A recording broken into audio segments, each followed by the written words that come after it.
अस्सलाम वालेकुम, मैं हूं प्रोफ़ेसर पाशा। तो आज हम पढ़ेंगे हम अपने पेज के ऊपर किस तरह मार्जिन लगा सकते हैं, उसके बाद किस तरह अपने पेज की ओरिएंटेशन सेटिंग कर सकते हैं, अपने पेज का साइज़ किस तरह एडजस्टमेंट कर सकते हैं।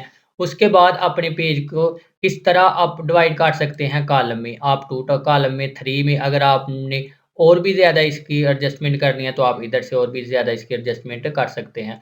तो उसके बाद हम सीखेंगे कि अपने टेक्स्ट की ओरिएंटेशन यानी अपने टेक्स्ट की डायरेक्शन और उसके बाद हम सीखेंगे कि किस तरह अपने टेक्स्ट की डायरेक्शन को चेंज कर सकते हैं। तो आइए करते हैं स्टार्ट।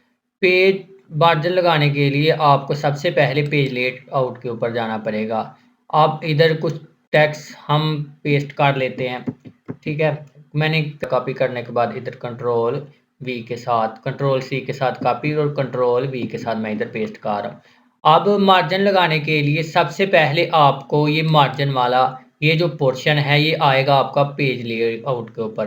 पेज लेआउट के ऊपर ये बाय डिफ़ॉल्ट कुछ टेक्स्ट आप एडजस्ट कर सकते हैं इस तरह। अगर आपने नॉर्मल रखना है वैसे तो नॉर्मल ही चलता है, अगर आपको ज़रूरत पड़ जाती है आपने मार्जिन कम करना है तो इस तरह ये देखिए ये मार्जिन कम हो जाएगा। इसको आप नैरो के ऊपर रख देंगे। अगर आपने और मार्जिन थोड़ा-सा ज़्यादा करना है फिर इस तरह इसको बढ़ा सकते हो आप। अगर आपने और ज़्यादा मार्जिन करना है तो आप इस तरह इसको बढ़ा सकते हो। ये आप मैगज़ीन देखते हो तो इधर कुछ और लिखने के लिए, कोई और टेक्स्ट एडजस्टमेंट करने के लिए ये जगह छोड़ दी जाती है। तो इस तरह आप अपने पेज का मार्जिन कम या ज़्यादा कर सकते हो, ये बाय डिफ़ॉल्ट है। अगर आप जाओगे इसके ये जो पोर्शन है अगर आपने टॉप से बढ़ाना है तो आप टॉप से इस तरह बढ़ा सकते हो। आपको सबसे पहले ये देखिए ये आपको क्या करना पड़ेगा, आप टॉप से इस तरह बढ़ा सकते हो। उसके बाद और भी ज़्यादा करना है तो ये और भी ज़्यादा कर सकते हैं। ये देखिए इस तरह आप टॉप से बढ़ा सकते हो। तो आप चाह रहे हो लेफ़्ट से भी आप कम या ज़्यादा करना चाह रहे हो तो इस तरह आप लेफ़्ट से भी कर सकते हो। तो इस तरह ये आपका लेफ़्ट और अगर राइट ये इसी तरह आप बॉटम पे और राइट पे हम इस तरह आप अपने टैक्स की अपनी मर्ज़ी के मुताबिक कस्टम इसको बोलते हैं कस्टम, खुद आप अपने टैक्स की एडजस्टमेंट कर सकते हो।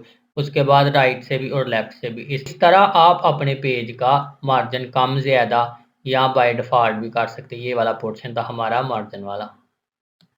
उसके बाद इसके अंदर और भी आप काफ़ी सारी चीज़ें इम्प्लीमेंट कर सकते हो। ये ओरिएंटेशन सीखते हैं इधर। अगर इसके अंदर और भी आप इसकी ओरिएंटेशन भी पेज की कर सकते हो। एक पोर्ट्रेट होती है, एक लैंडस्केप।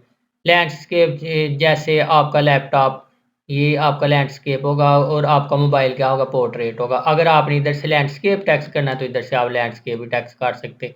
तो ये हॉरिज़ॉन्टल को ज़्यादा हो जाएगा। अगर आपने पोर्ट्रेट रखते हो तो ये वर्टिकल को ये आपका पेज हो जाएगा। तो इस तरह आप अपने पेज को मूव कर सकते हैं, लैंडस्केप भी और पोर्ट्रेट भी। उसके बाद आप अपने पेज को प्रिंट करने के लिए काफ़ी सारी फॉर्मेटिंग करते हो।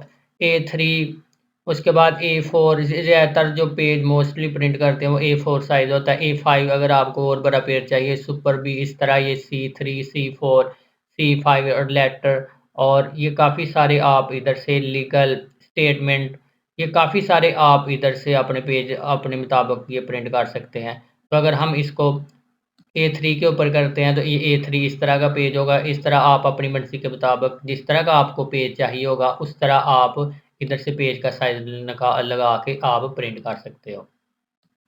वैसे मोस्टली जो यूज़ होता है वो A4 ही होता है। अब अगर मैं चाह रहा हूँ कि मैं अपने पेज को 2 हिस्सों में यानी 2 कॉलम में अपने टेक्स्ट को अपने पेज के ऊपर टेक्स्ट को 2 कॉलम में मैं इसको कन्वर्ट करूँ, तो ये कॉलम वाला आ जाता है। इसको आप ये 1 में है बाय डिफ़ॉल्ट, अगर आप 2 में करना चाह रहे हो 2 में भी आ जाएगा। अगर आप इसको 3 में करना चाह रहे हो तो ये आपका टेक्स्ट 3 में भी कन्वर्ट हो जाएगा। आपको पता है आप मैगज़ीन के ऊपर इस तरह टेक्स्ट देखते हो और आर्टिकल के ऊपर इस तरह काफ़ी सारी चीज़ें, बुक्स के ऊपर इस तरह टेक्स्ट 3-3 हिस्सों में डिवाइड हुआ होता है। अगर आप मोर पे जाते हो तो इस तरह ये आप अपनी मर्ज़ी के मुताबिक इधर मोर वाला भी सेट कर सकते हो। तो इस तरह ये आप इधर से आप अपनी मर्ज़ी के मुताबिक भी सेटिंग इधर से आप लोग कर सकते हैं। इधर से भी आपको काफ़ी सारी सेटिंग मिल जाती है। अगर आप इस तरह रखना चाह रहे हैं तो ये देखिए आपका इस तरह। अगर आप इधर आएँ तो इसके ऊपर आपको और भी काफ़ी सारी सेटिंग मिल जाती हैं। अगर आपने अपने टेक्स्ट को इस तरह रखना है तो इस तरह रखना है तो ये इधर वाली साइड से कम हो जाएगी, इधर वाली साइड से ज़्यादा। तो आप इस तरह आप अपने मुताबिक इसकी सेटिंग कर सकते हैं। आपने अगर इधर ज़्यादा रखना है तो ये आप इधर करके तो ओके के बटन के ऊपर आपने क्लिक करना है तो ये आपका इस तरह एडजस्टमेंट हो जाएगी इसकी। अब यहाँ एक और टूल है टेक्स्ट डायरेक्शन। आप अपनी मर्ज़ी के मुताबिक अपने टेक्स्ट की डायरेक्शन भी रख सकते हैं। ये तो हॉरिज़ॉन्टल है, आप इसको अगर वर्टिकल चाहें तो इसको इस तरह भी रख सकते हैं। उसके बाद और भी काफ़ी सारी आप इधर फॉर्मेटिंग कर सकते हैं। तो इस तरह आप अपने टेक्स्ट को अपनी मर्ज़ी के मुताबिक इसकी डायरेक्शन को भी चेंज कर सकते हैं। ये आपको एंगल भी देगा, अपने 90 पे रखना है, अपने 270 पे रखना है, तो इस तरह आप इसको चेंज भी कर सकते हो। इस तरह ये काफ़ी सारी हमारी आज का हमारा यही टॉपिक था। एक तो हमने मार्जिन पढ़ा, मार्जिन किस तरह अपने पेज के ऊपर लगाते हैं। उसके बाद हमने पढ़ा कॉलम साइज़ पढ़ा, किस कौन से साइज़ का हम प्रिंट चाह रहे होते हैं पेज। उसके बाद ओरिएंटेशन पढ़ी, अगर हमने वर्टिकल रखना है या हॉरिजॉन्टल रखना है। और हमने अगर आप अपनी मर्ज़ी के मुताबिक मार्जिन लगाना चाहो तो आप अपनी मर्ज़ी के मुताबिक भी लगा सकते हो। उसके बाद हमने डायरेक्शन पर पढ़ी। मुझे उम्मीद है ये वीडियो आप लोगों को पसंद आई होगी। इसके आगे हम मज़ीद इसके बारे में डिस्कस करेंगे, वर्ड के बारे में। अगर आपको कोई मसला हो, कोई इश्यू हो तो आप ज़रूर कमेंट सेक्शन में सवाल पूछिएगा, मैं उसका ज़रूर रिस्पॉन्स करूँगा। पिछले लेक्चर में भी कोई मसला हो तो वो भी आप पूछ सकते हैं। तो मिलते हैं नेक्स्ट वीडियो में, तब तक के लिए अल्लाह हाफ़िज़।